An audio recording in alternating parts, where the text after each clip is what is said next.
सालों पहले एक गांव में सूरज नाम का किसान अपनी पत्नी के साथ रहता था।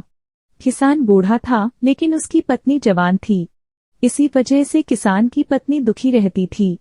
वो हमेशा अपने ही जैसे जवान पुरुष से शादी करने की चाहत मन में रखती थी। महिला के मन की बात को एक चोर समझ गया। वो रोज महिला का पीछा करने लगा। एक दिन उसने किसान की पत्नी को ठगने के विचार से उसे एक झूठी कहानी सुनाई। चोर ने कहा, सालों पहले मेरी पत्नी मुझे छोड़कर चली गई थी। अब मैं अकेला हूँ। मैं तुम्हारी सुंदरता पर मोहित हो गया हूँ और तुम्हें अपने साथ शहर ले जाना चाहता हूँ। स्त्री यह सुनते ही खुश हो गई। वो फटाफट बोली, ठीक है, मैं तुम्हारे साथ चलूंगी, लेकिन मेरे पति के पास बहुत धन है। पहले मैं उसे ले आती हूँ।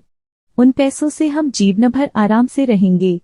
यह सुनकर चोर ने कहा कि ठीक है, तुम जाओ और लौटकर इसी जगह आना, मैं तुम्हारा इंतजार करूंगा। स्त्री घर पहुंची तो देखा कि पति गहरी नींद में था। महिला ने सारे जेवर और नकदी को पोटली में बांधा और चोर के पास चली गई। किसान की पत्नी को आते देखकर चोर के मन में हुआ, अब मैं बहुत जल्दी धनवान बनने वाला हूँ। बस अब इस महिला से पीछा छुड़ाने की तरकीब निकालनी होगी। तभी किसान की पत्नी चोर के पास पहुंची। उसके पहुंचते ही दोनों दूसरे शहर की ओर निकल गए। कुछ दूर चलने के बाद रास्ते में एक नदी मिली। नदी को देखते ही चोर को एक तरकीब सूझ गई। वह महिला से बोला, देखो, नदी गहरी है, इसे मैं तुम्हें पार करवाऊंगा, लेकिन पहले मैं यह पोटली नदी के उस पार रखूंगा, फिर तुम्हें साथ ले जाऊंगा। स्त्री को चोर पर पूरा विश्वास था। उसने कहा, हाँ, ऐसा करना ठीक रहेगा। फिर चोर ने कहा, देखो, तुमने भारी जेवर पहने हैं, ये जेवर भी तुम मुझे दे दो ताकि तुम्हें नदी पार करने में कोई बाधा न हो।